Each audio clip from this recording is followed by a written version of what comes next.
une contagion de cela. Père, nous te remercions pour son peuple. Merci pour les dirigeants. Merci pour ceux qui sont là ici cette nuit et dans tous les lieux. Merci Seigneur pour les régions, les États, les pays et ceux qui sont connectés avec nous cette nuit. Nous prions que tu communiques quelque chose de défini à tout le monde au nom de Jésus-Christ. Nous prions que ceux qui sont fatigués, que tu les fortifies, ceux qui sont là, que tu les fortifies et ceux qui empêchent le progrès, que tu balayes cela au nom de Jésus-Christ. Au nom de Jésus, nous prions. Nous lisons de Actes des Apôtres, chapitre 20, verset 26.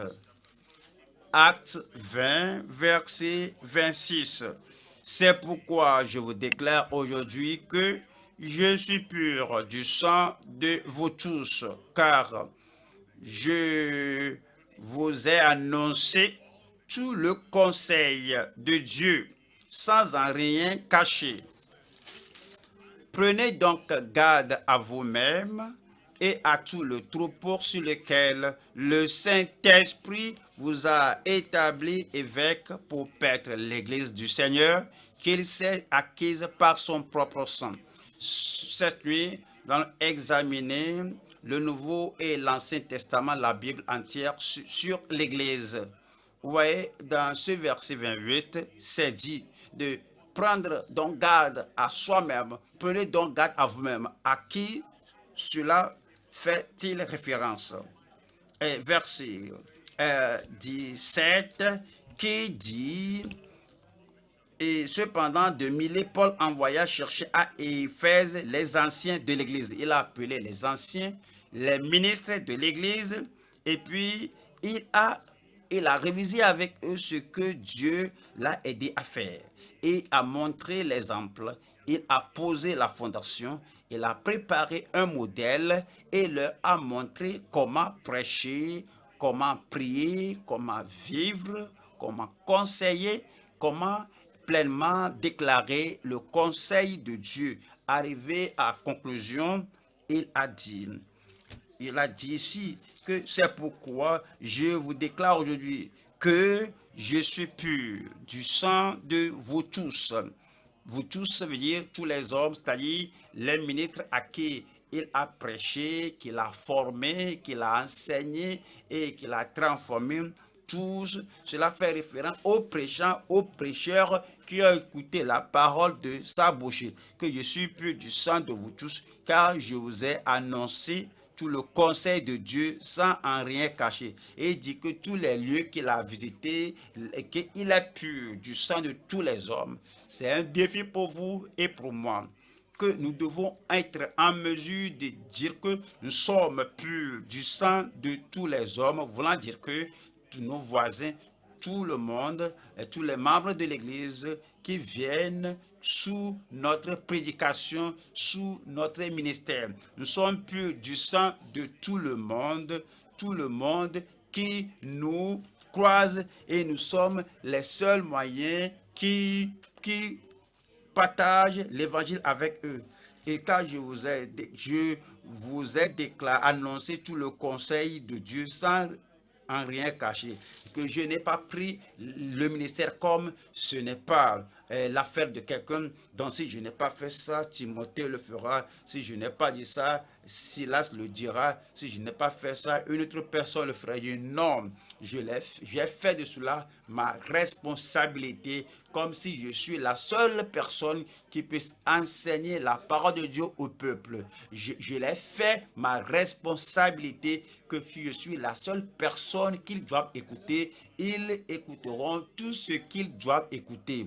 Et disait que je ne suis pas spécialisé dans un seul domaine, que mon ministère c'est sur l'eschatologie, sur le salut. Mon ministère c'est sur la sainteté sans laquelle personne ne verra le Seigneur. Il dit non, tout le monde, tout le conseil de Dieu que je n'ai pas négligé, car je vous ai annoncé tout le conseil de Dieu sans en rien cacher.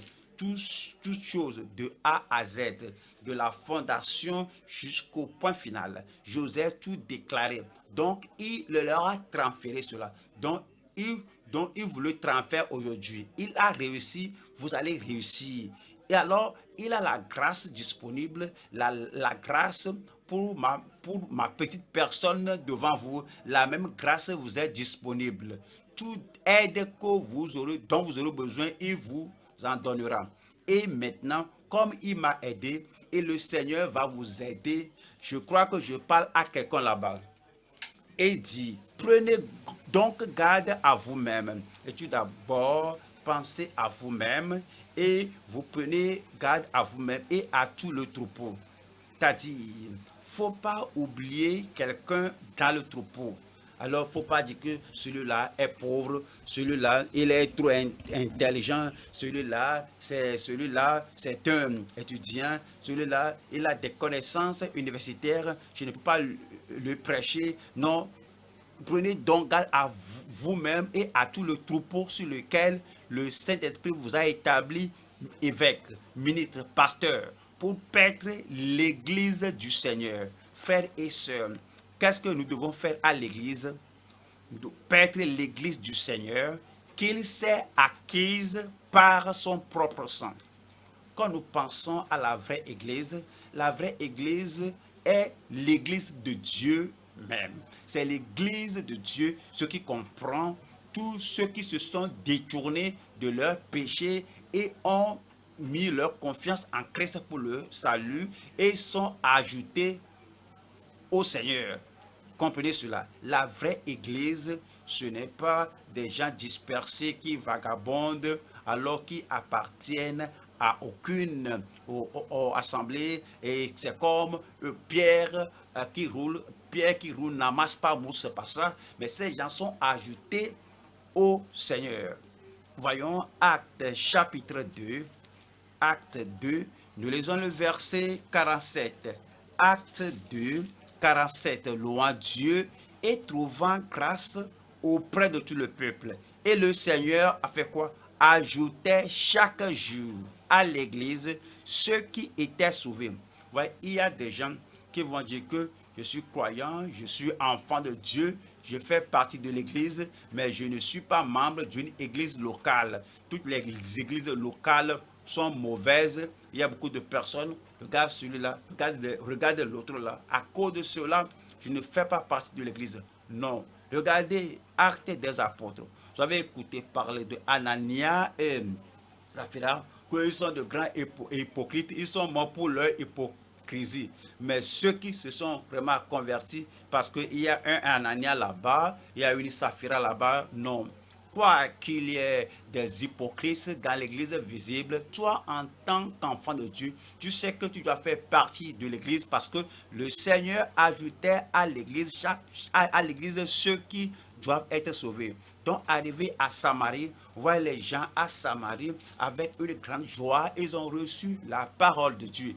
Et quelqu'un dit que moi je ne veux pas m'intégrer à l'église parce que je ne suis pas sûr de ces gens. Certaines disent qu'ils sont nés de nouveau, mais on découvre qu'il y a un Simon là-bas qui veut s'acheter le don de Dieu. Vous voici, je ne veux pas être membre de l'église. Mais personne ne l'a dit dans le Nouveau Testament. Tout ça qui que soit la personne là-bas, oui, il y a des hypocrites là-bas, mais il y a aussi des saints là-bas. Ils ont décidé, comme je suis né de nouveau, oui, je vais faire partie du peuple de Dieu. Parce que le Seigneur ajoutait à l'église.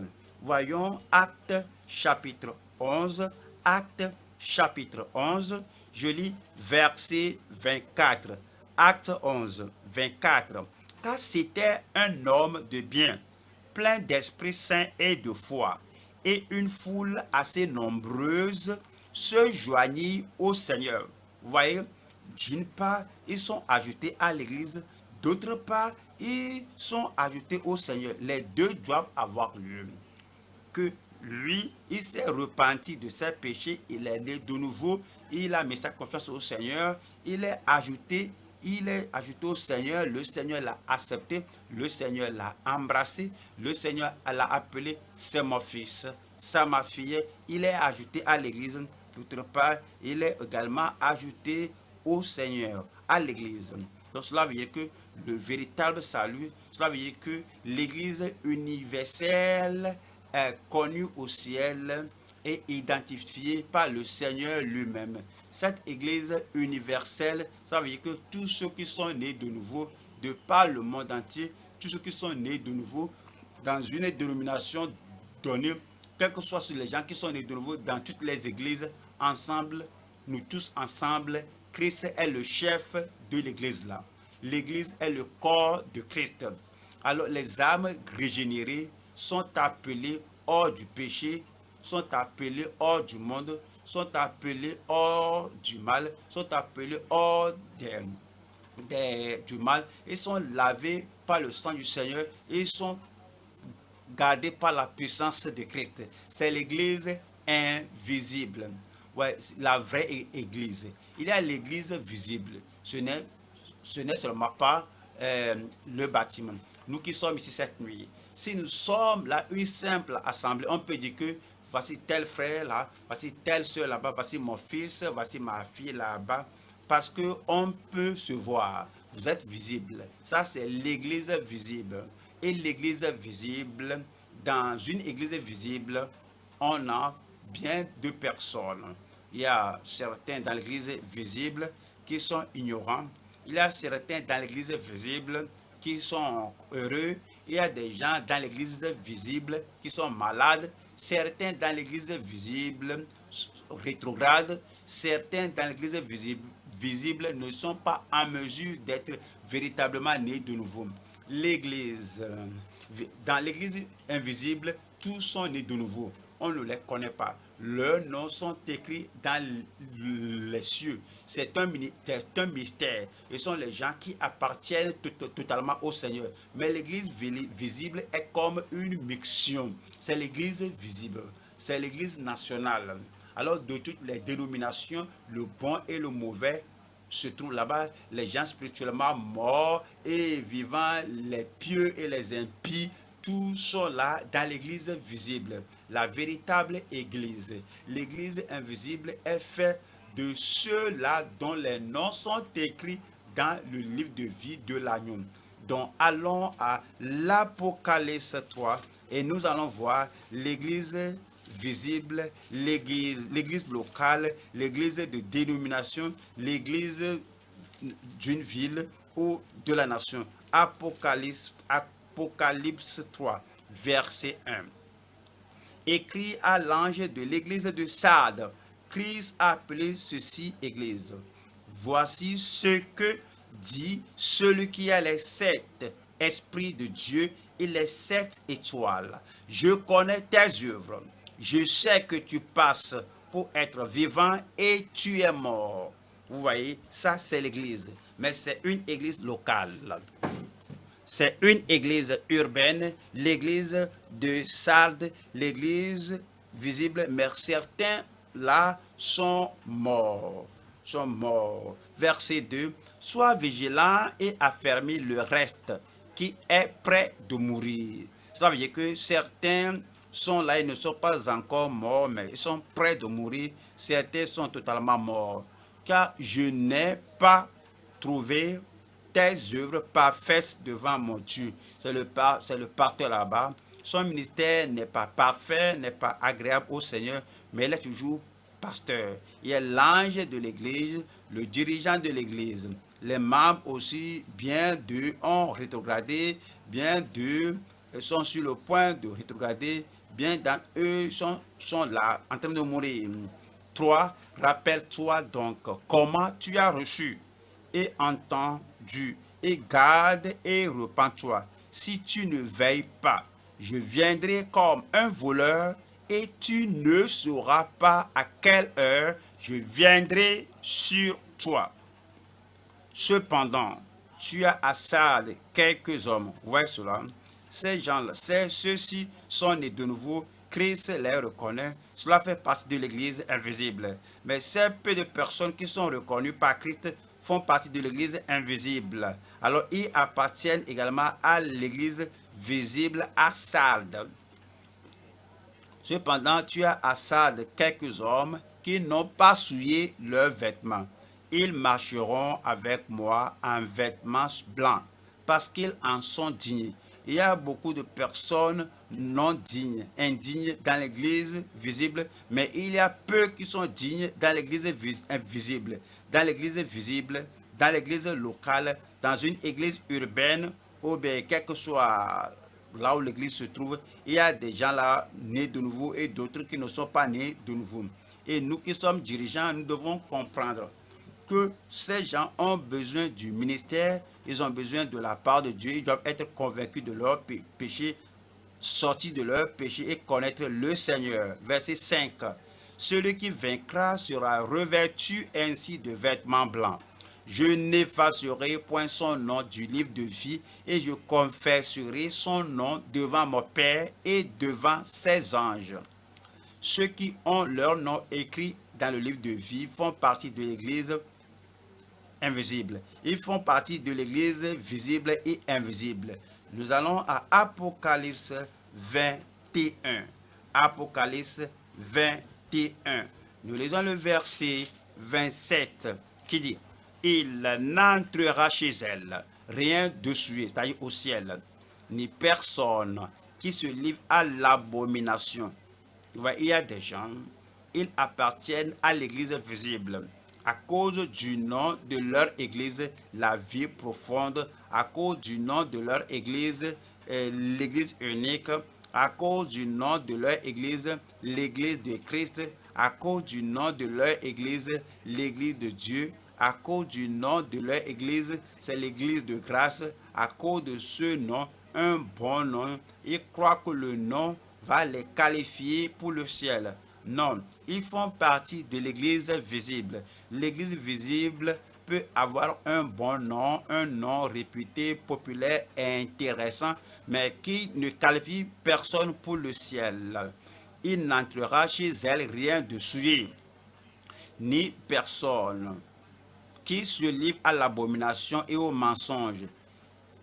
Il n'entrera que ceux qui sont écrits dans le livre de vie de l'agneau. Ce sont des gens qui font partie de l'église véritable, qui sont écrits dans le livre de vie de l'agneau. C'est l'église pour laquelle Christ revient. Je prie que vous fassiez partie de cette église. Nous voyons comme message atteindre l'objectif de Dieu pour sa propre église. Atteindre l'objectif de Dieu pour sa propre église. Nous parlons de la véritable église. L'église véritable est divisée, est dispersée dans des églises visibles. Atteindre l'objectif de Dieu pour sa propre église. Nous allons voir 3 points. Le premier point, l'image d'une église typique dans le désert. L'image d'une église typique dans le désert. Ça veut dire que nous allons voir cet exemple d'une église typique. Une église typique. Regardez cette église bien. Regardez ce qui arrive dans cette église. Regardez toutes les églises. La possibilité est que ce qui est arrivé à l'église là peut arriver aux autres églises d'aujourd'hui. Parce que c'est une église typique. C'est un type d'église que nous considérons aujourd'hui. L'image d'une église typique dans le désert. Deuxième point. La pollution d'une église piétinée par le monde. Ouais, l'église est dans le monde. Et l'église peut être pure, l'église peut être propre, l'église peut dépendre de la grâce de Dieu et le monde ne la foulera pas aux pieds. Même si une barque est sur la mer et qu'il y a un petit trou dans la barque et que la barque est dans l'eau, mais cette fuite-là peut affecter la barque, que l'eau là entre et la barque va couler et aller dans l'eau. La même chose pour l'Église. L'Église est dans le monde. Nous sommes là pour évangéliser, pour prêcher, pour amener les gens, les faire sortir du monde à Christ. Mais si nous permettons au monde de venir à travers l'imprudence et à travers la compromission à l'Église, alors l'Église va couler dans le monde. Alors c'est ainsi la pollution vient. La pollution d'une église piétinée par le monde. Troisième point, la préservation. Vous serez préservés. Nos églises seront préservées. Nous allons rester une partie de l'église véritable au nom de Jésus-Christ. La préservation de la véritable église dans son monde. La préservation de la véritable église dans son monde. Nous allons au premier point. Quel est votre premier point là-bas? L'image d'une église typique dans le monde. Qu'est-ce que cela veut dire? Nous allons aux Actes des Apôtres, chapitre 7, versets 37 et 38. Acte 7, 37. C'est ce Moïse qui dit aux fils d'Israël, Dieu vous suscitera d'entre vos frères un prophète comme moi. C'est lui qui... Voyez, qu'est-ce que Moïse disait? Que ce que nous avons, l'assemblée que nous avons ici, ce n'est pas une assemblée finale. Dieu m'a suscité et nous sommes un type de ce qui est à venir. La réelle chose est à venir. La véritable église viendra et la véritable église sera à venir. Celui qui comprendra non seulement les Israélites, mais tout le monde viendra. Et celui qui sera le chef de l'église, là, comme je suis votre chef ici, je suis votre chef, il est comme un prophète, il est à venir. Et dit, c'est lui qui, voilà sur le verset 38 maintenant, c'est lui qui, lors de l'assemblée au désert, c'est lui qui, lors de l'assemblée au désert, il se référait aux enfants d'Israël qui étaient sortis du pays d'Égypte. Des gens appelés hors du monde. Ce sont des gens qui étaient rachetés par le sang. Je verrai le sang et je passerai par-dessus vous. Ce sont les gens que le Seigneur a fait rapprocher de lui-même. Il les a rachetés. C'est l'assemblée au désert. C'est comme l'église d'aujourd'hui. Je verrai le sang, je passerai par-dessus vous. Parce que la purification de nos âmes, le pardon de nos péchés est fait par le sang de l'agneau. Voici l'agneau de Dieu qui ôte les péchés du monde. Et dit, lorsque nous sommes à qui nous sommes à lui, on n'est pas à soi-même, c'est comme les enfants d'Israël. Et c'est dit, c'est lui qui, lors de l'assemblée au désert, étant avec l'ange qui lui parlait sur la montagne de Sinaï et avec nos pères, reçut des oracles vivants pour nous les donner. Maintenant, qu'apprenons-nous de cette église dans le désert? Nous allons à l'Exode. Exode 19. Exode 19.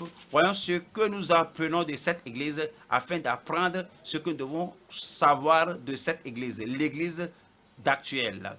Acte, Exode 19, verset 4.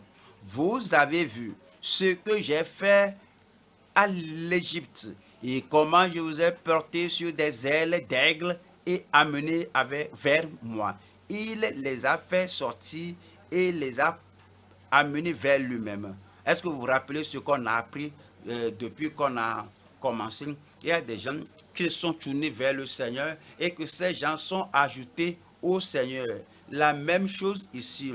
Ils sont amenés vers lui-même, vers le Seigneur. 5. Maintenant, si vous écoutez ma voix, vous vous rappelez la parole de Jésus, si vous demeurez dans ma parole, vous êtes réellement mes disciples. Cette église, dans l'Ancien Testament, dans le désert, est un type. Dans le désert est un type.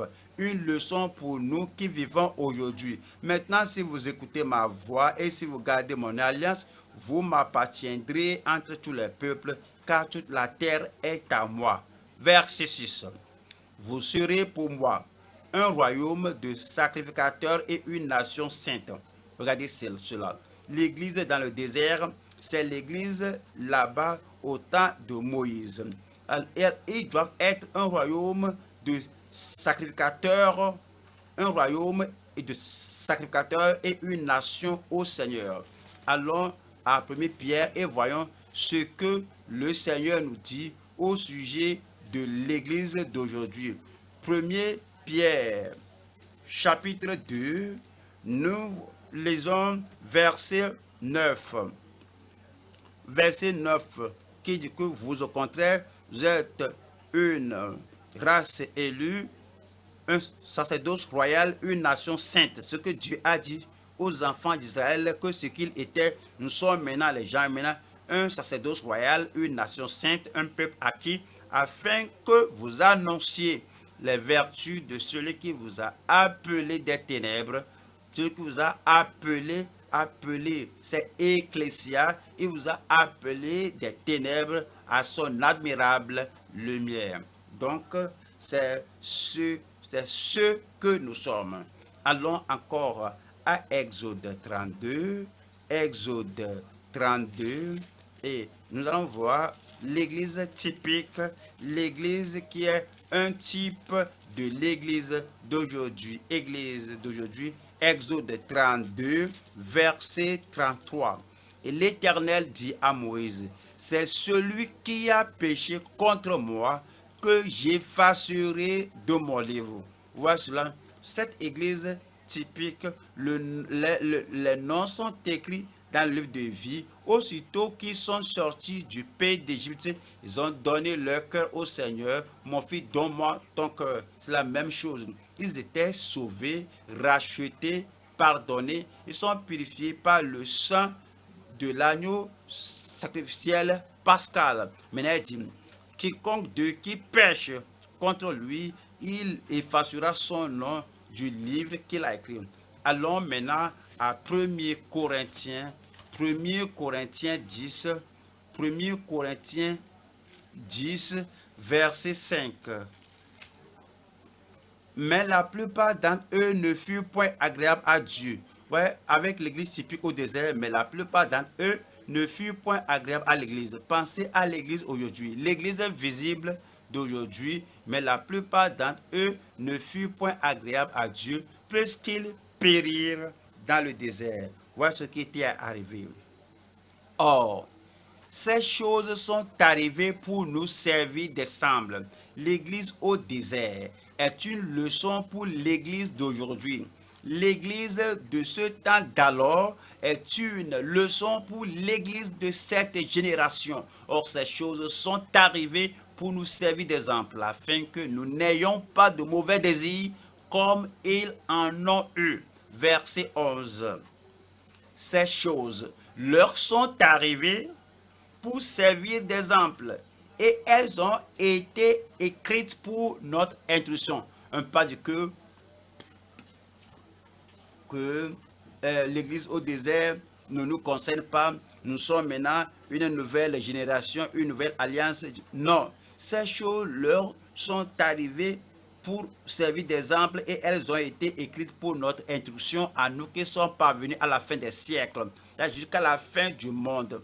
Cette église, ce qui leur était arrivé doit servir d'exemple pour nous et nous devons toujours apprendre pour que les choses mauvaises ne vous arrivent pas. Qu'apprenons-nous de l'autre église? Je les aime ici, je les ai nommés afin que vous vous rappelez le plan de la rédemption. Le plan de la rédemption. Le Seigneur a donné un plan, c'est le plan de la rédemption. Quel est le plan de la rédemption pour eux? Exode 12, versets 12 et à 13. Exode chapitre 12, verset 12. Cette nuit-là, je passerai dans le pays d'Égypte. Je frapperai tous les premiers-nés du pays d'Égypte, depuis les hommes jusqu'aux animaux, et j'exercerai des jugements contre tous les dieux de l'Égypte. Je suis l'Éternel. Le sang vous servira de signe sur les maisons où vous serez. Je verrai le sang, dis-le-moi, et je passerai par terre sur vous. Et il n'y aura point de plaie qui vous détruise quand je frapperai le pays d'Égypte. C'est le plan de la rédemption. C'est le plan de la rédemption. Voyons, Exode 15. Exode 15, verset 11, qui dit, qui est comme toi parmi les dieux, ô Éternel, qui est comme toi magnifique en sainteté, digne de louange, opérant des prodiges. Tu as étendu ta droite, la terre les a engloutis. Par ta miséricorde, tu as conduit. Ils étaient sauvés par miséricorde et non pas les œuvres. Par ta miséricorde, tu as conduit, tu as délivré ce peuple. Par ta puissance, tu le diriges vers la demeure. Voilà. Ils ont été délivrés, rachetés. Tu as délivré ce peuple. Par ta puissance, tu le diriges vers la demeure de ta sainteté. Le plan de la rédemption. Numéro 2, c'est la provision pour leur justice. Le Seigneur a pourvu pour eux afin qu'à la rédemption, qu'ils demeurent justes. Il fait la même chose aujourd'hui pour nous. Aujourd'hui, nous repartons de nos péchés. Nous sommes purifiés par le sang de l'agneau. Nous sommes demeurés enfants de Dieu. Et la provision pour notre justice est faite. Donc, on n'est pas sauvé par la grâce et commencer à mener la vie avec des efforts, avec des problèmes. Non, il y a provision pour notre justice. Apocalypse, donc, et Lévitique 20, verset 7. Lévitique 27. Vous vous sanctifierez et vous serez saints, car je suis l'Éternel votre Dieu. Vous observerez mes lois et vous les mettrez en pratique. Je suis l'Éternel qui vous sanctifie. Le salut pour eux est l'œuvre de la grâce. Je suis l'Éternel qui vous sanctifie. Verset 26. Vous serez saints pour moi, car je suis saint, moi l'Éternel. Je vous ai séparés, je vous ai mis à part des peuples, afin que vous soyez à moi. La provision pour leur justice. Numéro 3, c'est les prédications de la révélation divine. Ils ont des prédicateurs et les prédicateurs importent. C'est comme aujourd'hui, les prédicateurs importent. Et voyons, Ésaïe 9, et quoique les gens soient sauvés, amenés au Seigneur, si vous ne jouez pas votre rôle pour leur prêcher la parole de Dieu, la révélation divine qui, à la façon dont cela doit être prêché, ne sera pas, et les gens seront méconduits. Ésaïe 9, verset 15. Ceux qui conduisent ce peuple. Verset 14. L'ancien et le magistrat, c'est la tête. Et le peuple qui enseigne le mensonge, c'est la queue. Ouais. Quand on voit l'église aujourd'hui, c'est pas seulement la vie profonde, les églises locales. Il y a une église dans cette rue là-bas, il y a l'église dans la rue là-bas, l'église dans la région là-bas, l'église dans le quartier là-bas, l'église dans le village là-bas, partout dans la nation, il y a des églises. Et dit, l'ancien et le magistrat, c'est la tête. Et le prophète qui enseigne le mensonge, c'est la queue. 15. Ceux qui conduisent ce peuple l'égarent. Alors, ils poussent les gens à s'égarer. Et ceux qui se laissent conduire se perdent. Donc, on trouve que, quoique la provision de la rédemption, de la justice soit faite, il y a des prédicateurs, des enseignants qui égarent le peuple. Au fait, c'est dit en Malachie 2, Malachie chapitre 2, 7. Car les lèvres du sacrificateur doivent garder la science, et c'est à sa bouche qu'on demande la loi, parce qu'il est un envoyé de l'Éternel des armées. Ouais, mais vous êtes écarté de la voie. C'est le problème de l'église dans le désert. Et c'est le problème de beaucoup d'églises aujourd'hui, des gens, des pasteurs, des moniteurs d'école de dimanche, des gens qui se sont écartés de la voie. Vous avez fait de la loi une occasion de chute pour plusieurs. Vous avez violé l'alliance de l'Éternel, dit l'Éternel des armées. Vous avez violé l'alliance de Lévi, dit l'Éternel des armées, et moi je vous rendrai méprisable et vil aux yeux de tout le peuple, parce que vous n'avez pas gardé moi. Comme on voit les églises aujourd'hui, il y a des pasteurs qui n'ont pas de respect, ils ne se respectent pas eux-mêmes, les gens ne les respectent pas parce qu'ils sont là pour faire de l'argent, ils commercialisent l'évangile et quand on va sur l'internet, on voit comment ils parlent de leur pasteur, ils écrivent de leur pasteur, les choses qu'ils disent, d'accord, ils s'en moquent. Et il n'y a pas de respect. Et verset 9 dit, et moi je vous rendrai méprisable et vil aux yeux de tout le peuple, parce que vous n'avez pas gardé mes voies et que vous avez égard à l'apparence des personnes. Ils ne sont pas comme l'apôtre Paul qui dit que je vous ai annoncé tout le conseil de Dieu. Mais ces gens-là, ils font l'apparence de personnes. Peut-être ils veulent se spécialiser dans un domaine donné sans déclarer la totalité de la parole de Dieu. Quelle en sera la conséquence sur l'assemblée? Numéro 4 maintenant.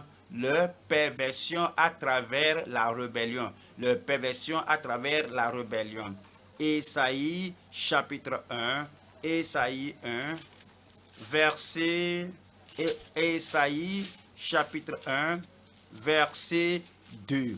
Cieux, écoutez, terre, prête l'oreille, car l'Éternel parle. J'ai nourri et élevé des nations, mais ils se sont révoltés contre moi. Sont des rebelles. Les membres de plusieurs églises visibles aussi ont la perversion à travers la rébellion.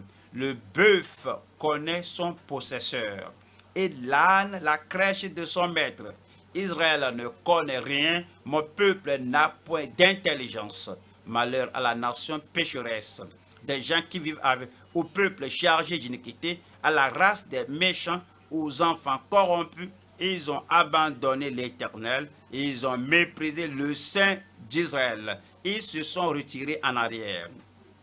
C'est la condition de plusieurs églises visibles, parce que leur pasteur les égare. Il ne parle pas de la repentance ni de la restitution, il ne parle pas de la justice.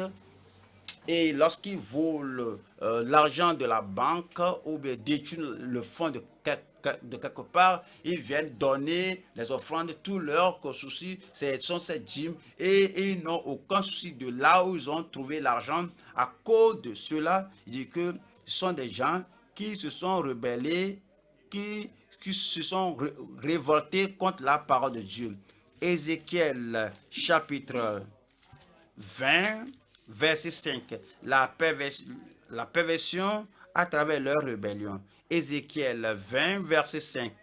Tu leur diras, ainsi parle le Seigneur l'Éternel. Le jour où j'ai choisi Israël, j'ai levé ma main vers la postérité de la maison de Jacob, et je me suis fait connaître à eux dans le pays d'Égypte. J'ai levé ma main vers eux en disant, je suis l'Éternel votre Dieu. En ce jour-là, j'ai levé ma main vers eux pour les faire passer du pays d'Égypte dans un pays que j'avais cherché pour eux.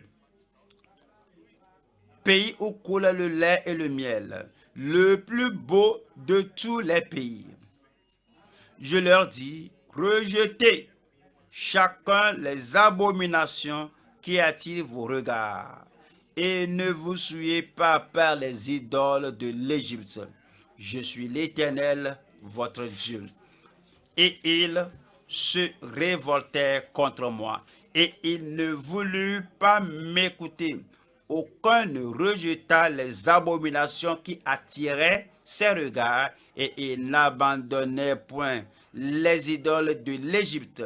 J'ai la pensée de répandre ma fureur sur eux, d'épuiser contre eux ma colère au milieu du pays d'Égypte. Donc vous voyez, ce qui arrive aujourd'hui, c'est la même chose qui était arrivée à l'église dans le désert. Quoi qu'il ait le plan de la rédemption, je verrai le sang, je passerai par-dessus vous. Quoique la provision pour leur justice soit là, Dieu les a rendus saints et les a amenés vers eux. Il y a des prédicateurs des prédicateurs qui doivent leur révéler la révélation divine. Ils n'étaient pas fidèles à la parole de Dieu et la conséquence était la perversion à travers la rébellion. Numéro 5, la proclamation de la repentance. Dieu ne va pas les laisser dans cette situation. Donc, il a envoyé des gens vers eux pour proclamer la repentance à ces gens. Ézéchiel 14. Ézéchiel 14, verset 6. Ézéchiel 14, verset 6. C'est pourquoi dit à la maison d'Israël, ainsi parle le Seigneur l'Éternel. Revenez et détournez-vous de vos idoles, détournez les regards de toutes vos abominations. Ouais, ils se sont rebellés. Quand vous vous rebellez, que vous quittez le Seigneur, il ne va pas vous laisser tout seul. Il a envoyé les gens vers eux pour se repentir. C'est ce que le Seigneur fait aujourd'hui. Nous prêchons la repentance.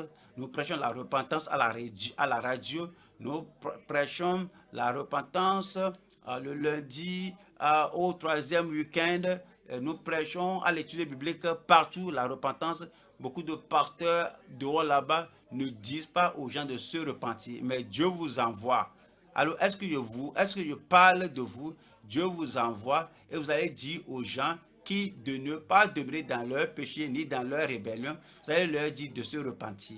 Dieu merci, ceux qui écoutent et se repentent, Dieu va leur pardonner.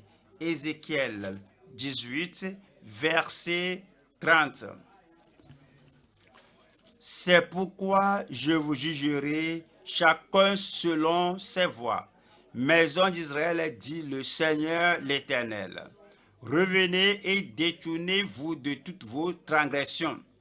C'est ce que le Seigneur veut, c'est ce qu'il veut aujourd'hui. Ils sont allés dans leur rébellion et ils ont souillé leur rédemption parce qu'ils ont rétrogradé. Et Dieu dit que quiconque pêche contre moi, je l'effacerai du livre de vie. Et ce ministre est venu aux enfants d'Israël disant, revenez et détournez-vous de toutes vos transgressions afin que l'iniquité ne cause pas votre ruine. Rejetez loin de vous toutes les transgressions par lesquelles vous avez péché. Faites-vous un cœur nouveau et un esprit nouveau. Pourquoi mourriez-vous qui, maison d'Israël? Le salut n'est pas de la sécurité éternelle. Il y a des gens qui disent que dès que tu es sauvé à jamais.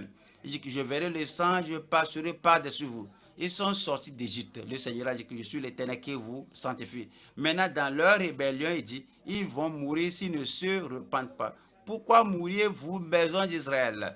Car je ne désire pas la mort de celui qui meurt, dit le pécheur, l'Éternel.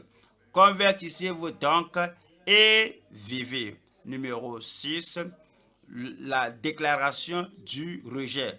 La déclaration du rejet. Lorsqu'ils ont écouté la parole de repentance, au lieu de se repentir, ils ne l'ont pas fait. À cause de ce manque, à cause de ce refus de repentance, ils étaient rejetés.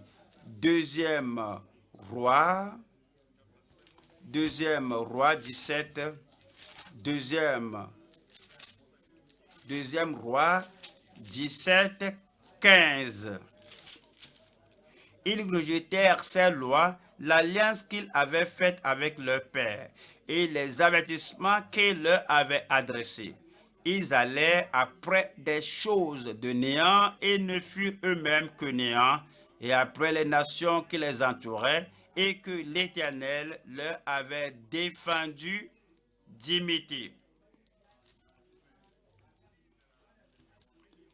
Il y a beaucoup d'eux qui disent que nous adorons Dieu, on va là chaque sabbat, chaque jour de la semaine, nous prions le Seigneur, nous servons le Seigneur. Au lieu de se repentir, ils ont refusé.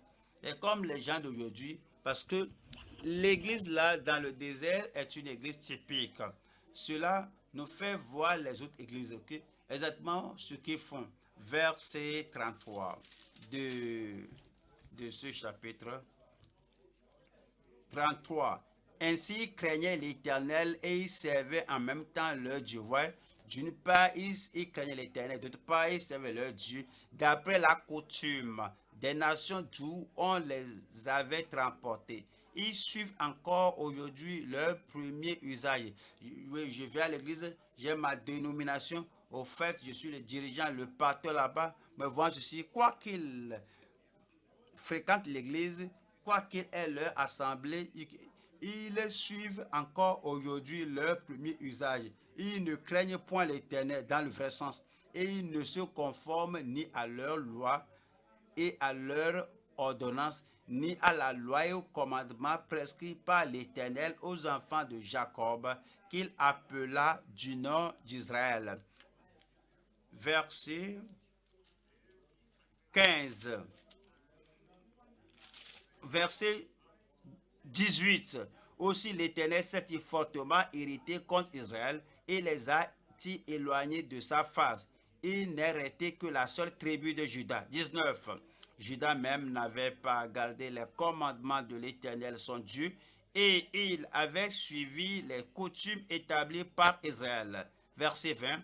L'Éternel a rejeté toute la race d'Israël. Ouais, c'est une église typique et les gens d'aujourd'hui, s'ils refusent de se repentir, je vais à l'église, je vais ici, je vais là. S'il n'y a pas de repentance, s'il n'y a pas de changement dans leur vie, l'Éternel les a rejetés parce que c'est une déclaration de rejet. Allons à Osée 4, Osée chapitre 4, verset 6. La déclaration du rejet. Osée 4, 6. Mon peuple est détruit parce qu'il lui manque la connaissance. Mon peuple est détruit parce qu'il lui manque la connaissance. À ce temps-là, dans l'église, dans le désert, ils ont tant d'autres choses, la célébration, les rituels, les cérémonies, mais la parole de Dieu faisait défaut. La même chose dans les églises aujourd'hui, ces églises de dénomination, ils vont à l'église, ils vont passer des heures, chanter, danser. On ne parle pas seulement des églises d'Afrique, on parle des églises pentecôtistes, des églises charismatiques vont sauter, danser, et lors de la parole de Dieu, ils sont déjà fatigués, ne peuvent pas écouter la parole. Mon peuple est détruit parce qu'il lui manque la connaissance. Puisque tu as rejeté la connaissance, je te rejetterai. Lorsque nous rejetons la connaissance de la parole de Dieu, et que nous voulons faire de l'Église quelque chose d'acceptable aux jeunes gens, ils n'ont pas besoin de beaucoup de versets, parce que ces jeunes-là n'aiment pas beaucoup de versets, ils dorment. Lorsque vous lisez ceci et cela, de la Genèse à l'Apocalypse, au Psaume, au Proverbe, Ézéchiel et Isaïe, est-ce que tu ne sais pas que les jeunes sont là? Les jeunes veulent la musique, les jeunes veulent danser, les jeunes veulent l'adoration. Ils veulent que le dimanche, qu'on se lève, les jeunes et les garçons, maman, papa, tout le monde, ils disent qu'on se réjouit devant le Seigneur. Et il n'y a pas le temps pour la parole de Dieu. C'est pourquoi ces églises s'effondrent. Quelle église voulez-vous donner aux jeunes? Quelle église allez-vous transférer à la jeunesse? L'église qui n'a pas la parole, l'église qui ne s'intéresse pas à la parole de Dieu. Mon peuple est détruit parce qu'il lui manque la connaissance. Parce que tu as rejeté la connaissance, je te rejetterai et tu seras dépouillé de mon sacerdoce. Puisque tu as oublié la loi de ton Dieu, j'oublierai aussi tes enfants. Je prie que oublier nos enfants, que cela ne nous arrive pas au nom de Jésus-Christ. Voyons, Osée 8, Osée chapitre 8, je lis verset 3. Osée 8, 3. Israël a rejeté le bien, l'ennemi le poursuivra. Voilà. Ils vont à leur adoration, ils vont ici et là, ils essaient d'adorer Dieu, mais ils ont rejeté la part de Dieu. Israël a rejeté le bien, l'ennemi le poursuivra. Voilà le verset 12. Que j'écrive pour lui toutes les ordonnances de ma loi, les grandes doctrines de ma loi, elles sont regardées comme quelque chose d'étranger. Si on ne parle pas de la repentance toute une année, un jour, on se réveille que parlons de la repentance, ce sera comme quelque chose d'étranger. Vous ne parlez pas de la sainteté. Sainteté, un jour vous levez le cœur, vraiment, on s'égare et vous dit aujourd'hui, nous allons parler de la sainteté sans laquelle personne ne verra le Seigneur. Ils vont regarder que, ah, quand est-ce que tu es devenu de la vie profonde? C'est la vie profonde qui en parle à tout moment. Ce sera une chose étrangère parce que ils n'ont jamais entendu parler de la grande tribulation, du jugement du grand trône blanc. Et on est dans l'église 10 ans, 15 ans, tu n'as jamais parlé de cela. Un jour, tu te réveilles, tu as du quelque chose quelque part, tu dis aujourd'hui, je vais le donner au peuple. Ce serait comme une chose étrangère. Je prie que la parole de Dieu ne soit pas pareille ici. Que la parole de Dieu ne soit pas étrangère à aucun d'entre nous au nom de Jésus-Christ. Que j'écrive pour lui toutes les ordonnances de ma loi, elles sont regardées comme quelque chose d'étranger. Pour les enfants d'Israël, numéro 1, le plan de rédemption. 2, la provision pour leur justice. 3, c'est quoi? C'est les prédications de la révélation divine. 4, la perversion à travers la rébellion. Numéro 5, la proclamation de la repentance. 6, la déclaration du rejet. 7, le châtiment pour les réprouvés. Psaume 7.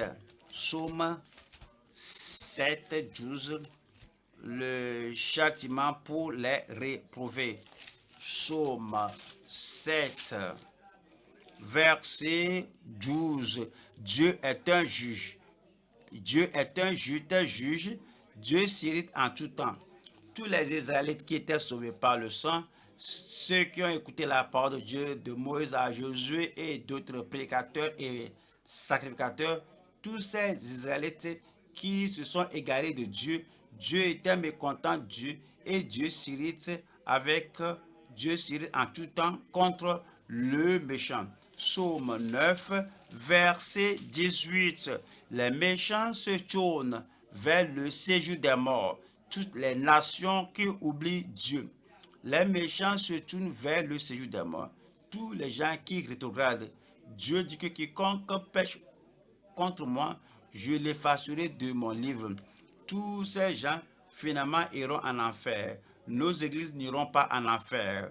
Vos membres n'iront pas en enfer. Nous devons leur enseigner la parole de Dieu et faire tout qu'on accentue la parole de Dieu afin que ce qui était arrivé à l'église au désert ne nous arrive pas.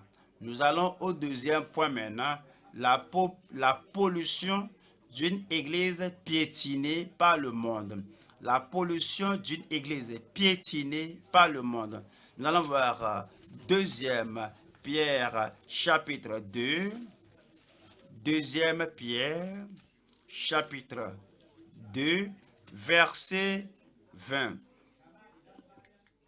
En effet, si après s'être retiré des souillures du monde par la connaissance du Seigneur et Sauveur Jésus-Christ, lorsque nous sommes sauvés, nés de nouveau, on échappe à la pollution du monde, à la souillure du monde.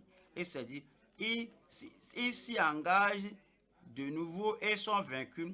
Leur dernière condition est pire que la première. Si après être sauvés, nous sommes nés de nouveau, rachetés par le sang de l'agneau, purifiés par le sang de l'agneau, après cela, quand on regagne ces pollutions à cause de l'influence du monde, les est dit que la dernière condition est pire que la première.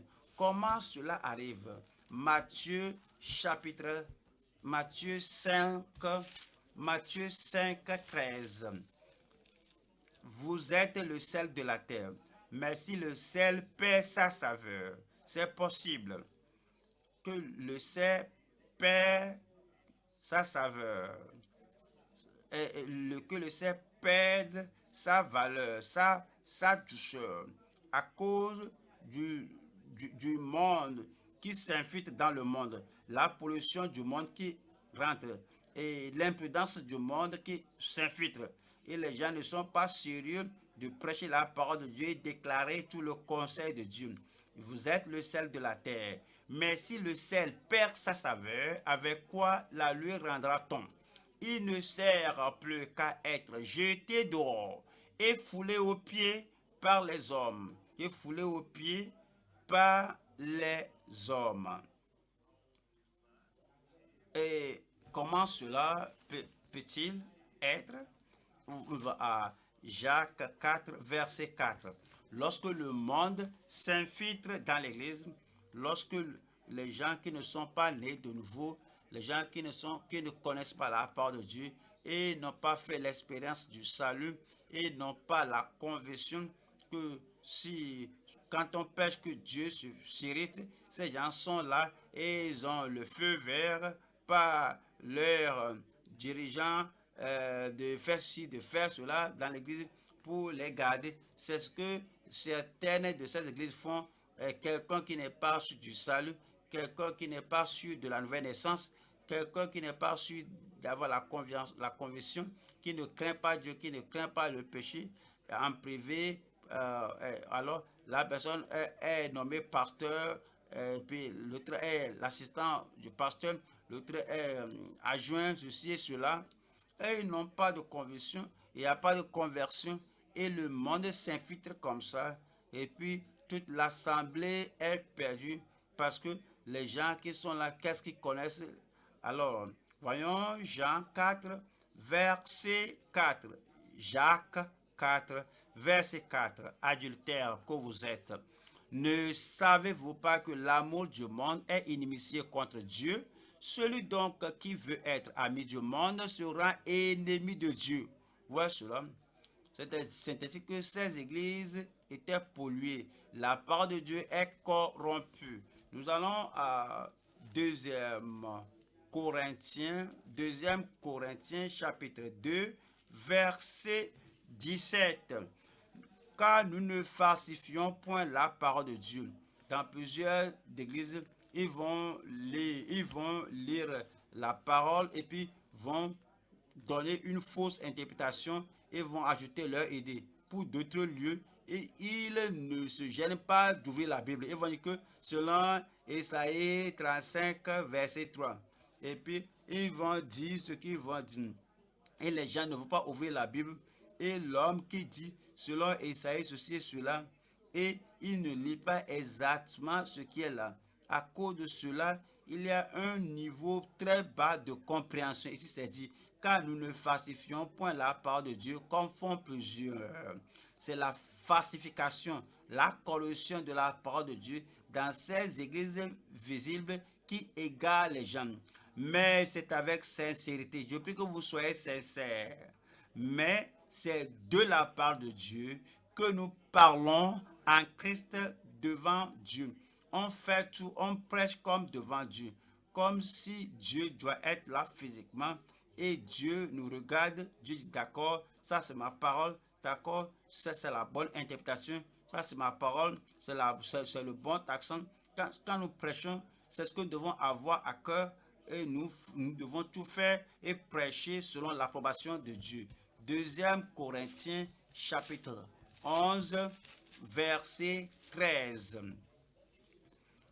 Ces hommes-là sont de faux apôtres, des ouvriers trompeurs déguisés en apôtres de Christ. Et cela n'est pas étonnant puisque Satan lui-même se déguise en ange de lumière. Il n'est donc pas étrange que ces ministres aussi se déguisent en ministres de justice. Leur fin sera selon leurs œuvres.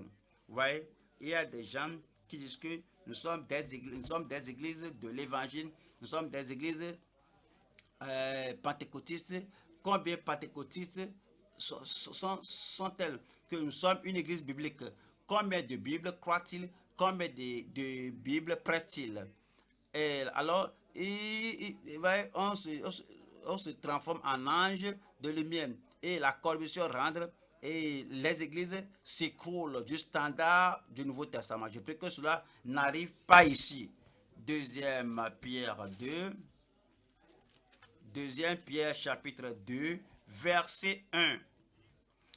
Il y a eu parmi le peuple de faux prophètes, et il y aura de même parmi vous de faux docteurs, qui introduiront des sectes permis. Ils étaient dans l'église, dans le désert, et seront maintenant dans l'église du Nouveau Testament, qui introduiront des sectes pernicieuses et qui, reniant le maître qui les a rachetés, reniant le Seigneur, il renie l'autorité, la position du Seigneur, la centralité du Seigneur, l'exaltation du Seigneur. Il y a des gens qui les regardent comme ils sont les initiateurs du salut. Les gens les regardent comme s'ils sont l'autorité finale. S'il faut quelque chose, tu lis la Bible, ils disent que notre pasteur a dit. S'ils vont, si tu dis que, mais mon ami, voici ceci, voici cela, sans la sanctification, personne ne verra le Seigneur. Dit que oui, mais notre pasteur a dit ceci. Alors, ce pasteur remplace Christ, remplace la parole de Dieu. Et reniant le Seigneur qui les a rachetés, attireront sur eux une ruine soudaine. Verset 2. Plusieurs les suivront dans leur dissolution. Vous croyez qu'ils n'auront pas de convertis? Ils ont des disciples. Plusieurs les suivront dans leur dissolution et la voix de la vérité sera calomniée à cause d'eux. Pas que cupidité. Si vous voyez les églises aujourd'hui, c'est une affaire de commercialisation. Ouais, ils font une collecte de fonds, pas pour bâtir l'église, ils font une collecte de fonds pour que les ministres s'enrichissent. Que je suis prédicateur, je suis pasteur, si je ne suis pas plus riche que les gens du monde, quelle en est l'utilité? Alors pourquoi je sers le Seigneur? Alors comment montrer la gloire de Dieu et les soins du Seigneur si je n'ai pas plus que ces politiciens? Et ces gens vont faire la collecte de fonds pour eux-mêmes. Ici c'est dit, pas que cupidité. Ils trafiqueront de fonds, ils trafiqueront de vous au moyen de paroles trompeuses, eux que menace depuis longtemps la condamnation et dont la ruine ne sommeille point. Qu'est-ce qui arrive à ces églises? Comment sont-elles emportées? Elles sont emportées à cause de quoi? Numéro 1, l'amour de l'argent. L'amour de l'argent. 1 Timothée 6, on ne parle pas des gens de dehors. Vous devez vous examiner vous-même, je dois m'examiner. Et pourquoi suis-je ministre? Pourquoi suis-je prédicateur? Est-ce que je corromps la part de Dieu? Est-ce que tu corromps la part de Dieu? Est-ce que tu égales les gens? Qu'est-ce que tu es fait? Quelle est ton influence sur l'église? Quelle est ton autorité sur l'église?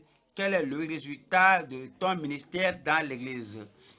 Les gens se sont égarés à cause de l'amour de l'argent. Numéro 1, l'amour de l'argent. 1 Timothée 6, verset 10. Car l'amour de l'argent est une racine de tous les maux. Lisons cela. 1, 2, lisez cela. Ouais. Lorsque vous portez l'attention sur l'argent et vous ne vous portez du salut des gens, vous portez l'accent sur l'argent de l'argent, comment aller au ciel, vous oubliez cela. Si l'argent devient le numéro 1 dans votre cœur, vous allez rentrer dans le mal. Car l'amour de l'argent est une racine de tous les maux, et quelques-uns en étant possédés se sont égarés loin de la foi et se sont jetés eux-mêmes dans bien des tourments. 1 Timothée, 1 Pierre du moins, 1 Pierre, chapitre 2. 1 Pierre 2, verset 15. Car c'est la volonté de Dieu qui, pratiquant, et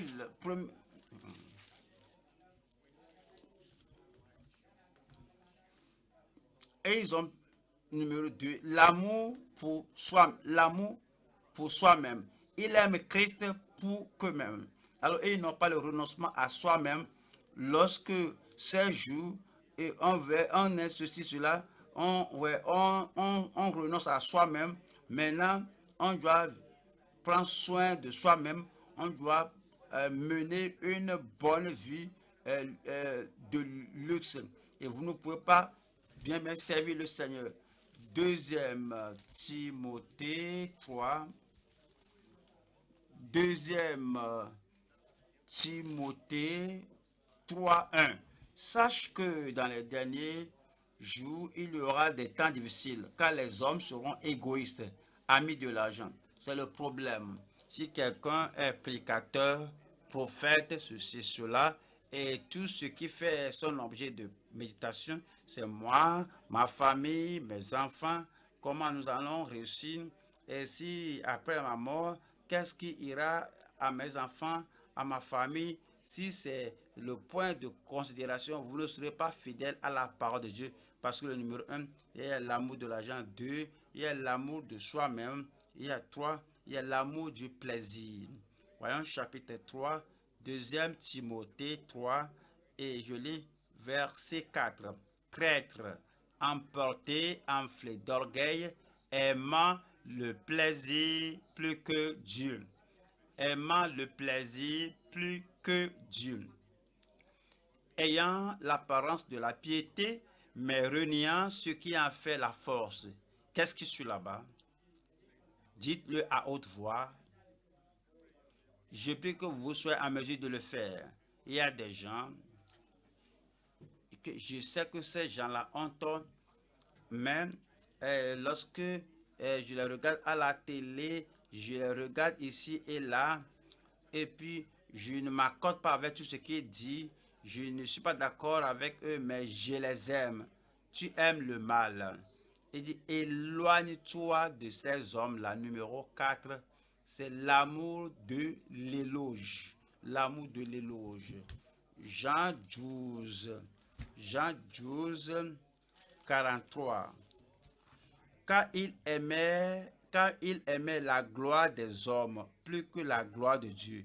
Il aimait la gloire des hommes plus que la gloire de Dieu. Regardez un peu ici. Si vous êtes pasteur, un dirigeant, et vous êtes trop proche des politiciens, vous ne voulez pas que les politiciens vous déprécient, vous voulez qu'ils disent que c'est un bon pasteur, nous connaissons la vie profonde, ils vont dire que lorsque j'étais au collège, on parle de la vie profonde. Ces gens de la vie profonde ne s'approchent de personne parce que c'est le ciel, la sainteté sans laquelle personne ne verra le Seigneur. Même la vie profonde d'aujourd'hui est différente. Moi, je ne connais pas cette vie profonde. La vie profonde d'aujourd'hui dans mon cœur est la même. Je prie que cela soit la même dans votre cœur. Les politiciens vont dire que, vous savez, ils sont proches de nous, ils ne nous condamnent pas. Oui, on vaut de l'argent, on leur donne une partie de notre argent, on leur donne de l'argent, on dit merci beaucoup, merci notre excellence, merci excellence, monsieur le gouverneur.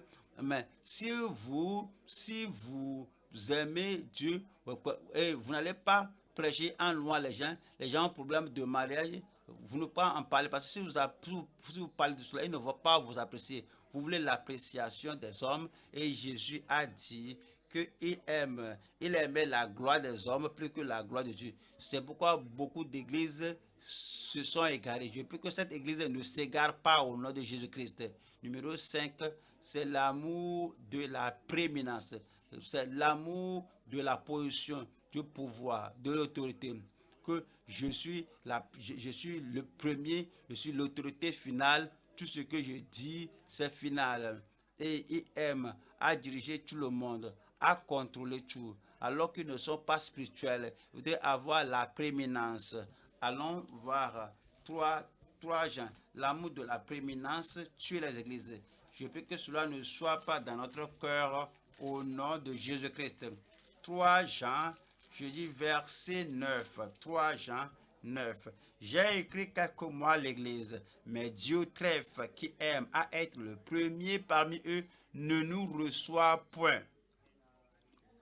Il aime être le premier. Il aime être l'autorité finale. Il aime être en charge et au contrôle de toutes choses. À cause d'être le premier, si quelque chose ne le plaît pas, alors il ne doit pas venir à l'église. Si une prédication ne se présente pas tel comme il le veut, il ne va pas laisser faire. C'est ce qui ruine les églises. Parce qu'il y a des gens là-bas qui sont positionnés dans ces églises-là, dans un coin là-bas, dans ces églises locales, et ce sont eux qui examinent leurs prédicateurs. Ils savent comment avoir le premier. Si ces églises ne reconnaissent pas leur position, certaines choses vont se produire. Finalement, ces prédicateurs vont fléchir, ils vont compromettre. Je prie que cela n'arrive pas ici, que cela ne se passe pas au travers de moi, de vous, ni au travers de moi. que la parole de Dieu soit élevée par-dessus tout le monde dans l'église au nom de Jésus-Christ. 6. C'est l'amour du monde. Voyons 1 Jean 2, 15. 1 Jean 2, 15. N'aimez point le monde ni les choses qui sont dans le monde. Si quelqu'un aime le monde, l'amour du Père n'est point en lui. C'est ce qui tue les églises. Ces églises locales, ces églises visibles, l'amour du monde. 2 Timothée 4, 2 Timothée 4, verset 10. 2 Timothée 4, 10. 2 Timothée 4, 10. Car Démas m'a abandonné par amour pour le siècle présent. Numéro 1, c'est l'amour de l'argent. Numéro 2, c'est l'amour du moi. L'amour du plaisir. 4, c'est l'amour de l'éloge. 5, l'amour de la prééminence. L'amour du monde. 7, l'amour du péché et de la fausseté. L'amour du péché et de la fausseté. Jérémie 5, Jérémie 5, Jérémie 5, 31. Jérémie 5, 31. Les prophètes prophétisent avec fausseté, les sacrificateurs dominent sous leur conduite, et mon peuple prend plaisir à cela. C'est faux. C'est une fausse doctrine.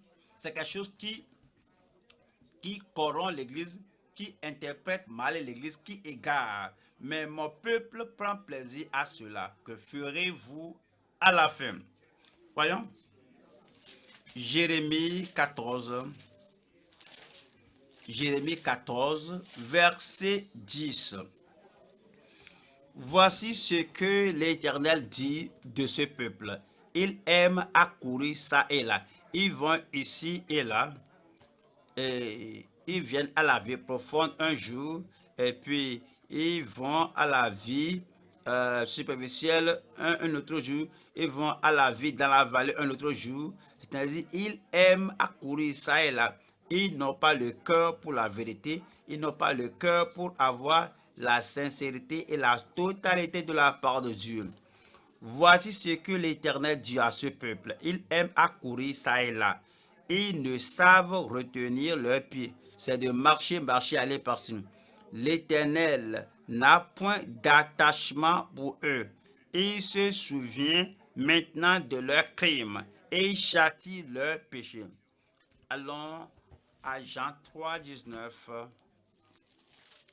À Jean 3, 19.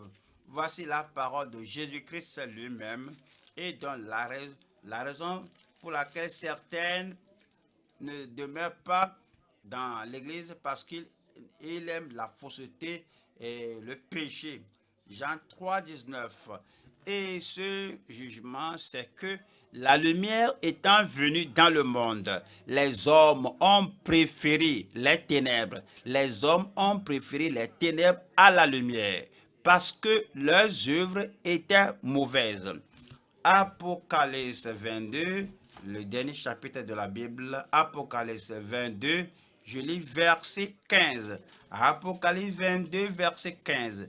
Dehors les chiens, les enchanteurs, les impudiques, les meurtriers, les idolâtres et quiconque aime et pratique le mensonge.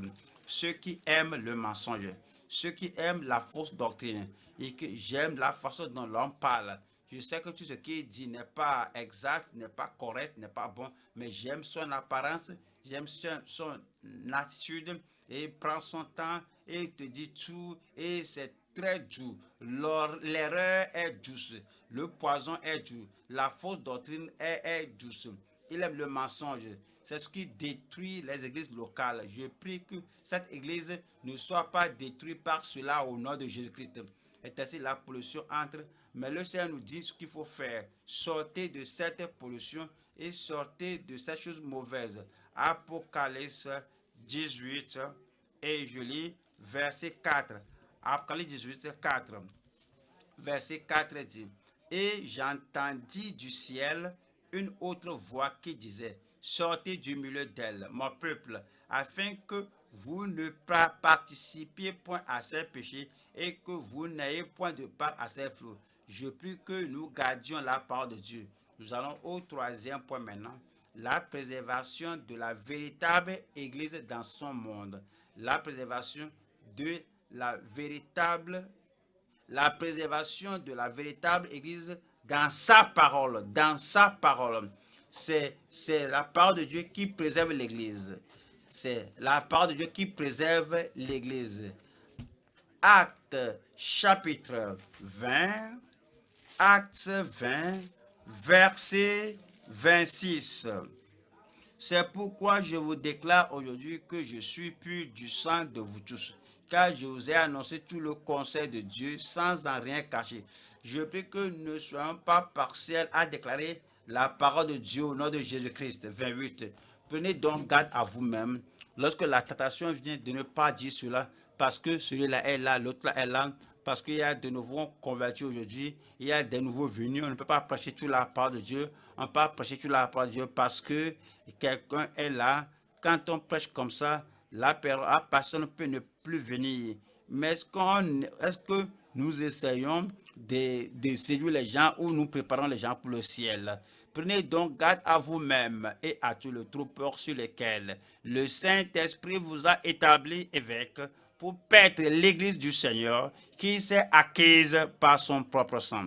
Nous allons à 1 Timothée 4, 1 Timothée 4, 1 Timothée chapitre 4, et voyons le verset 15 qui dit: occupe-toi de ces choses. Il faut faire de cela votre point de méditation. Il faut ressasser cela, appliquer cela à votre vie. Il faut bien réfléchir sur ces choses et faites une application personnelle à ces choses et comparez-les à votre ministère et à la façon dont vous déclarez la parole de Dieu. Occupe-toi de ces choses, donne-toi tout entier à elles, afin que tes progrès soient évidents pour tout. Veille sur toi-même et sur ton enseignement. Persévère dans ces choses. Vous allez persévérer. Car en agissant ainsi, tu te sauveras toi-même et tu sauveras ceux qui t'écoutent. 2 Timothée chapitre 1 verset 13. Retiens dans la foi et dans la charité qui est en Jésus-Christ. Et Paul n'a pas honte de dire que tu l'as entendu de moi. Pourquoi? Parce que c'est la parole de Dieu, c'est tout le conseil de Dieu. Et il disait à Timothée, comme je vous le dis, je prie que comme Timothée a obéi, que vous aussi vous obéissiez. Retiens dans la foi. Il ne faut pas retenir avec la main légère, sinon vous allez voir quelque chose qui soit trop attrayante.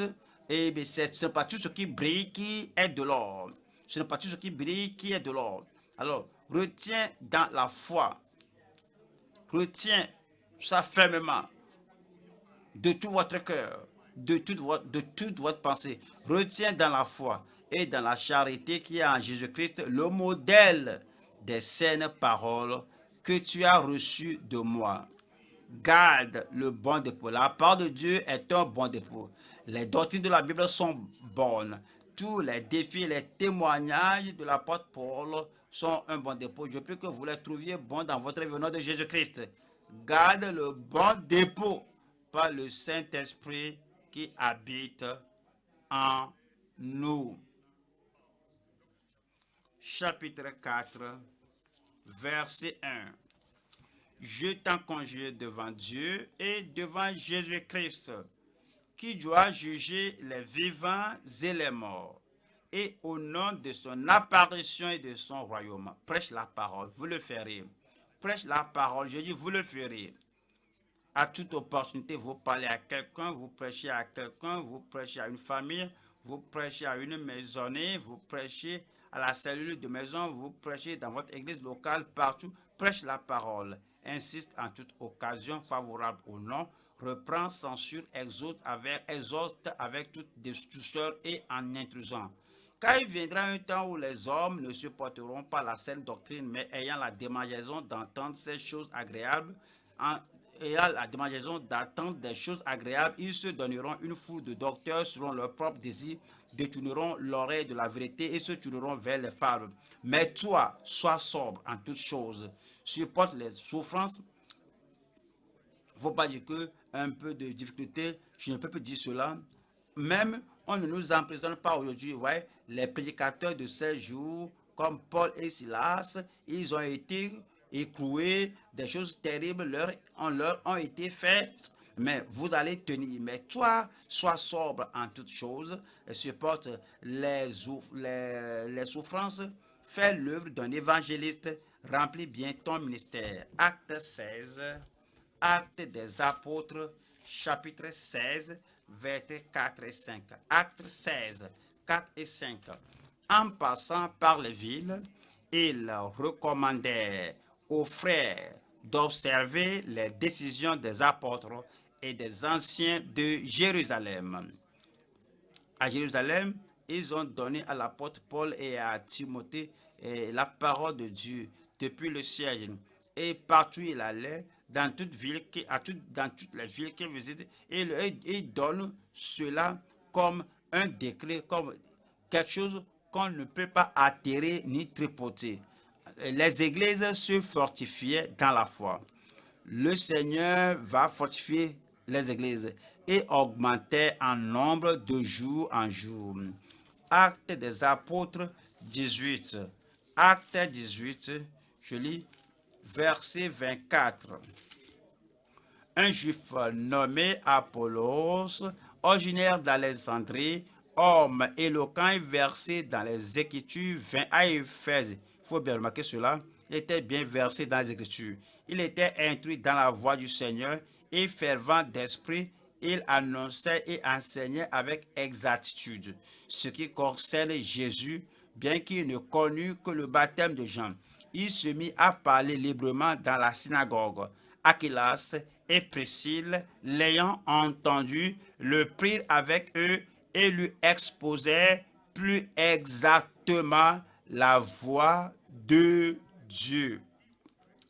Il était déjà fervent, il connaissait les Écritures, confiant et audacieux, courageux, mais ils ont vu ces limitations. La même chose lorsque vous écoutez les gens.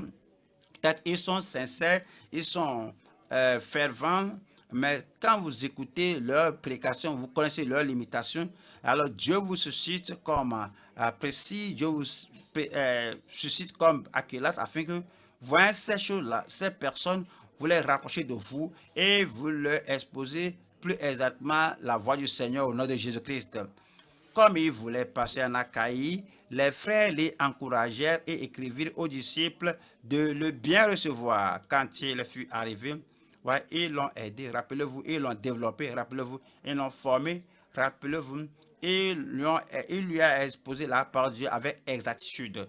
Alors partout il va maintenant, il les aidait. Il se rendit par la grâce de Dieu, très utile à ceux qui avaient cru. Nous allons aux Philippiens. Philippiens 2, verset 14. Philippiens 2, verset 14. Philippiens 2, 14. C'est très clair ici. Faites toutes choses sans murmure ni hésitation. Il n'y a pas d'argument. Dès que la parole de Dieu se présente, c'est la parole de Dieu. C'est la parole de Dieu. On la lit. Et il n'y a pas de murmure, il n'y a pas d'hésitation au nom de Jésus-Christ, afin que vous soyez irréprochables et puis des enfants de Dieu irrépréhensibles au milieu d'une génération perverse et corrompue parmi laquelle vous brillez comme des flambeaux dans le monde, portant la parole de Dieu. Qu'est-ce que vous allez porter? Dans la prédication, qu'est-ce que vous allez porter? Dans le conseil, qu'est-ce que vous allez porter? Lorsque vous prodiguez des conseils, qu'est-ce que vous allez porter? Portant la parole de vie. Et je pourrai me glorifier au jour de Christ de n'avoir pas couru en vain ni travaillé en vain. Jude 3, Jude verset 3. Bien-aimés, comme je désirais vivement vous écrire au sujet de notre salut commun, je me suis senti obligé de le faire afin de vous exhorter à combattre pour la foi qui a été transmise au sein une fois pour toutes. Le Seigneur nous a exposé la parole de Dieu une fois encore aujourd'hui et le Seigneur nous a fait rappeler que si l'église locale doit demeurer une église des gens saints, des gens sanctifiés, rachetés, le prédicateur a beaucoup à faire, l'ouvrier a beaucoup à faire. Et qu'est-ce que nous devons faire? Et il faut prêcher la vérité pour qui convient à l'église. Il faut prêcher la vérité pour perdre l'église. Pas d'erreur, pas de fausseté, pas d'adaptation, pas d'altération. Prêcher la vérité pour perdre l'église. 2. Il faut préparer pour enseigner et pour édifier l'église. Si vous venez prêcher, alors il faut tout faire pour édifier. Que ce soit par la grâce de Dieu, que ce soit lundi, jeudi, samedi, je me prépare. Ce n'est pas de venir la Bible, que je n'ai pas le temps de lire, et puis je viens ici. Il y a des gens qui font cela. Et on peut dire que ce qu'ils enseignent, alors ils ne maîtrisent pas ce qu'ils enseignent parce qu'ils ne sont pas préparés. Il faut se préparer pour l'enseignement afin d'édifier l'église. 3. Il faut purger sa langue, vous purgez votre langue pour édifier l'église. Il y a des choses qui sortent de votre bouche, mais qui n'ajoutent aucune valeur à l'autorité de ce que vous enseignez. Vous purifiez votre église pour édifier l'église. 3. Purifier le temple et honorer l'église. Purifier le temple, votre propre temple. Purifier le temple de Dieu. Comme vous savez, notre temple ici ce soir est propre, tout le monde est bien assis. Vous honorez le temple, purifiez le temple pour honorer l'église. 5. Il faut vous séparer de la trivialité. Alors vous séparez de la trivialité et vous fortifiez l'église. Les choses non essentielles. Alors il ne faut pas leur permettre que quelqu'un qui a chaud à certaines trivialités, quelqu'un qui fait des choses là-bas, alors la personne se dépêche et n'étudie pas bien. Il faut vous séparer de la trivialité. Il faut perfectionner les enseignants. Alors si quelqu'un veut enseigner le pasteur de groupe, vous allez appeler les gens, comment ils se préparent, qu'est-ce qu'ils vont donner. Vous êtes le pasteur de district, ceux qui dirigent la cellule de maison, vous êtes une dirigeante de femmes. Alors vous allez perfectionner les enseignants et perfectionner l'église afin qu'il y ait le sérieux, la dévotion, la spiritualité. Numéro 7, il faut présenter le trésor et préserver le trésor. Préserver le trésor de la parole de Dieu. Alors vous n'allez pas permettre que cela meure à votre seuil. Et numéro 8, propager la vérité et multiplier l'église. Propager la vérité et multiplier l'église. Le Seigneur vous aidera. Le Seigneur vous a suscité et vous allez tenir ferme sur la parole de Dieu au nom de Jésus-Christ. Vous n'allez pas perdre votre récompense. Je dis, vous n'allez pas perdre votre récompense. Voyons Jude 24. Or, à celui qui peut vous préserver de toute chute, et vous préservera de toute chute. Vous n'allez pas chuter dans le péché, vous n'allez pas chuter dans l'erreur, vous n'allez pas tomber dans l'imprudence ni dans la compromission. Or, à celui qui peut vous préserver de toute chute, et vous faire paraître devant sa gloire irrépréhensible et dans l'allégresse, à Dieu seul notre Sauveur. Par Jésus-Christ, notre Seigneur, soit gloire, majesté, force et puissance dès avant tous les siècles et maintenant et dans tous les siècles. Amen. Tenons-nous debout maintenant et parlons, Seigneur. Le Seigneur nous a beaucoup révélé dans notre formation. Nous devons présenter cela au Seigneur. Il faut tout abandonner maintenant et concentrez-vous sur comment cela deviendra partie intégrante de votre âme, de votre esprit et que cela vous aide à rendre un plus grand service, un service plus agréable au Seigneur. Priez et que le Seigneur approuve votre ministère et que votre ministère impacte la vie des autres au nom de Jésus.